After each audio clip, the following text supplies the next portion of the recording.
Hello again, or for the first time, in which case, welcome!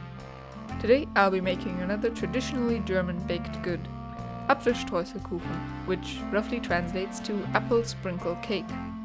So, for the dough and sprinkles, you'll need 200 grams of margarine, 160 grams of sugar, 2 packets of vanilla sugar, 2 tablespoons of applesauce, 1 tablespoon of plant milk, 400 grams of flour, 1 packet of baking powder, and a pinch of salt.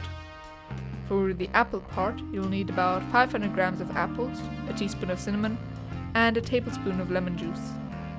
Like in the cranberry biscuits, the milk is mainly used for texture, so you can also use water if you don't have any at home. But now, let us begin. Start by kneading together your dough. Mix the flour, sugars, baking powder and salt, then add the margarine, applesauce and plant milk. This might take quite a bit of time, especially if your margarine wasn't chopped into small pieces ahead of time. But once you've conquered your dough, put it into the fridge to cool while we prepare our apples.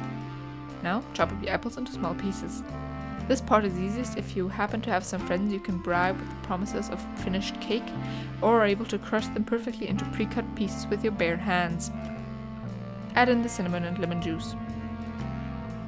Once it's been in there for about an hour, take your dough out of the fridge and split it into a 1/3 and 2/3 piece. Take the 2/3 piece and plop it down onto a tray prepared with baking paper. Roll it out into something akin to a rectangle. Now, preheat your oven to 180 degrees Celsius. Take your apples and spread them onto your wannabe rectangle until it is about evenly covered.